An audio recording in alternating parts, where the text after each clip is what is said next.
Ciclo da matéria. Os ciclos biogeoquímicos, também chamados de ciclos da matéria, podem ser definidos como processos naturais em que ocorre a ciclagem dos elementos, ou seja, sua passagem do meio ambiente, componentes físicos químicos, para os organismos vivos e deste de volta para o meio. Os ciclos mais importantes são ciclo da água, ciclo do carbono, ciclo do oxigênio, ciclo do nitrogênio e ciclo do fósforo. E nós vamos ver cada um desses aqui. Ciclo da água. A importância. A água é importante porque é o principal componente dos organismos vivos, é um grande regulador do ambiente, regulador térmico do ambiente e alto calor específico. A distribuição da água na biosfera. 99,34% da água está dividido assim: 97,2% é água salgada, 2,14% são as calotas e geleiras polares, 0,66% está dividido assim: 0,633% são águas subterrâneas, 0,22% são águas superficiais e 0,5% são águas do solo mais da evaporação. E tem gente que acha que a água é inesgotável. Embora a água não seja um elemento químico, e sim uma substância composta de hidrogênio e oxigênio, estudaremos o seu ciclo pelo fato dela estar intimamente associada a todos os processos metabólicos. O ciclo da água pode ser considerado sob dois aspectos: o pequeno ciclo ou ciclo curto, e o grande ciclo ou ciclo longo. No pequeno ciclo, a água dos oceanos, lagos, rios, geleiras e mesmo a embebida no solo sofre evaporação pela ação do calor ambiental, e passa à forma de vapor, dando origem às nuvens. Nas camadas mais altas da atmosfera, o vapor d'água sofre condensação e a água líquida volta à crosta terrestre, na forma de chuva. O grande ciclo. No grande ciclo, seres vivos e participam da água absorvida pelo metabolismo deles, sendo posteriormente devolvida para o ambiente. Ciclo hidrológico. A água evapora da superfície aquática e terrestre, formam as nuvens, condensa-se e precipita na forma de chuva, neve ou granizo, atravessa as camadas do solo, atinge o lençol freático, de onde vai, chega até um rio ou riacho, parte retida pelo solo e é absorvida pelas plantas. Nos vegetais ocorre transpiração, sudação transferência à cadeia de consumidores. Animais vão ingerir água diretamente ou indiretamente através dos alimentos. Eliminam através da urina, fezes, respiração, suor e etc. Aqui, o ciclo da água, como que acontece? Vocês podem ver, o sol, né? Aqui a formação das nuvens, a água evapora aqui dos rios, formam as nuvens. Essas nuvens se precipitam, ficam cheias, caem em forma de chuva. Essa água fica no solo, olha lá, é infiltrada pelo solo, onde fica nos lençóis freáticos. Intervenções do homem. O homem intervém da seguinte maneira: com desmatamento, pavimentação, taxa de impermeabilização, utilização de defensivos agrícolas, despejo de esgotos e influências industriais, eutrofização, quase que não sai, eutrofização, diminuição do teor de oxigênio dissolvido nos rios, lançamento de substâncias tóxicas perigosas, poluição atmosférica, resíduos sólidos, represamento da água. Ciclo do carbono. O reservatório é a atmosfera. A atmosfera é um reservatório de carbono. Encontra-se na forma de dióxido de carbono, CO2. É inodoro e incolor. Principal constituinte da matéria orgânica, 49% do peso seco. O ciclo perfeito. O elemento é devolvido ao meio à mesma taxa que é sintetizada pelos produtores. As plantas utilizam o CO2, né, o gás carbono, é água e luz solar para sintetizar compostos orgânicos de carbono, hidrogênio e oxigênio, tais como a glicose. Reações da fotossíntese. A reação da fotossíntese vai utilizar o gás carbono, energia solar, a água, para poder realizar a fotossíntese. A fixação do carbono em sua forma orgânica indica que a fotossíntese é a base da vida na Terra. A energia solar é armazenada como energia química nas moléculas orgânicas da glicose. A energia armazenada nas moléculas orgânicas é liberada no processo inverso ao da fotossíntese, a respiração. Aqui, a fórmula de uma reação da respiração. Aqui, produtor, consumidor, decompositor. O que vai e o que vem no ciclo do carbono, tá? Detritos orgânicos ainda podem originar os combustíveis fósseis, que através da combustão eliminarão CO2 de volta para a atmosfera. Aí vocês podem observar como que serão eliminados. Olha, na fotossíntese, na respiração e na combustão. Dessas três ações aqui é eliminado o gás carbônico. O desequilíbrio provocado pelo homem no ciclo do carbono, aumento da concentração de CO2. Após a Revolução Industrial, a emissão de poluentes derivados da queima de combustíveis fósseis tem aumentado surpreendentemente. Queimadas, que provoca desertificação e diminuição do banco genético. Desertificação é ficar como se fosse um deserto.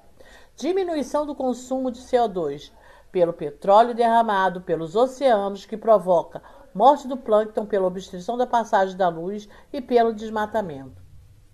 O efeito estufa. É claro que isso tudo gera um efeito, né? E o efeito estufa é um desses aí. A situação atual, os raios solares penetram na atmosfera, aquecendo sua superfície, que reflete o calor de volta para a atmosfera e para o espaço. O perigo futuro. A combustão do carvão, óleo e gás oxigênio e gás aumenta a quantidade de dióxido de carbono. Ciclo do nitrogênio.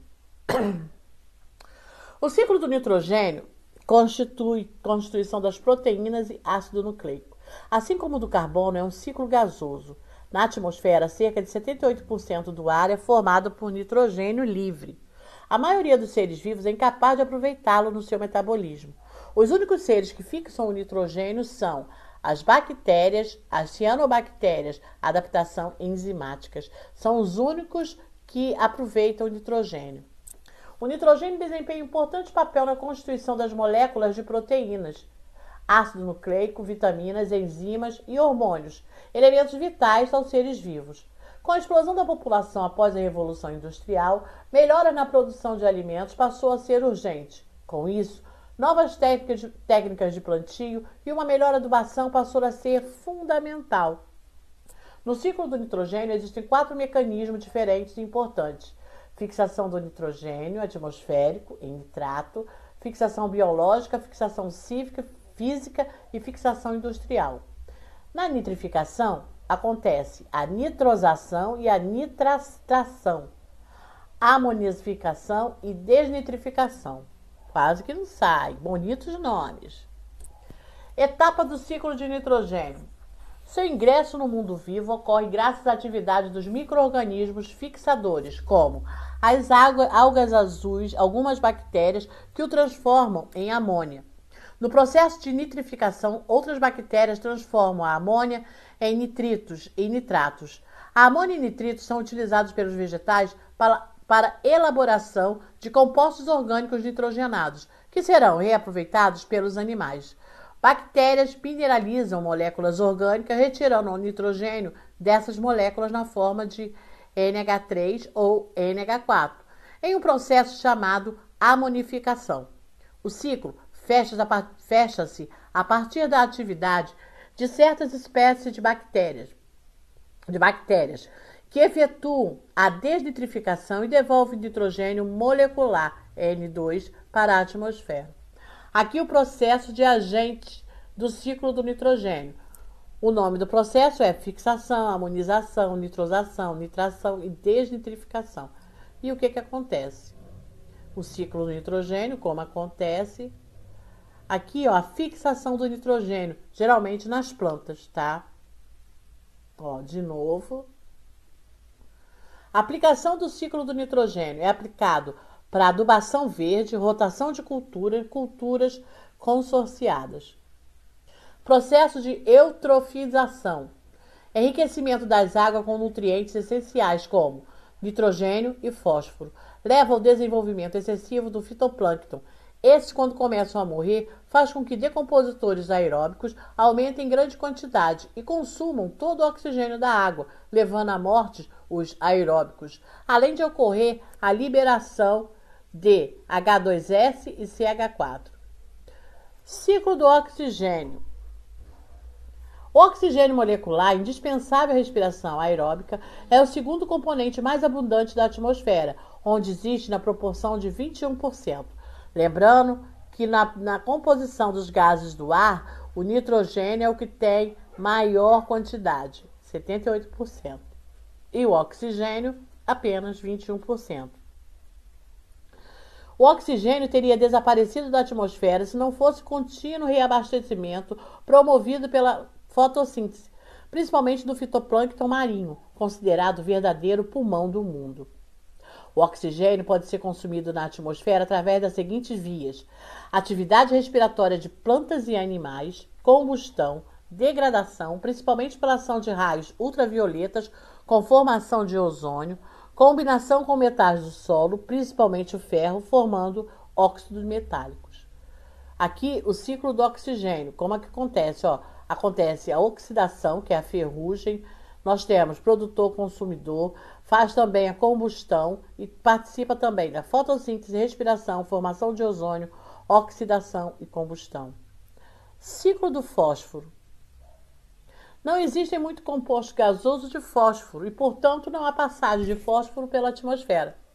A existência de apenas um composto de fósforo realmente importante para os seres vivos, o íon fosfato, de decomposição, devolve o fósforo que fazia parte da matéria orgânica ao solo ou à água.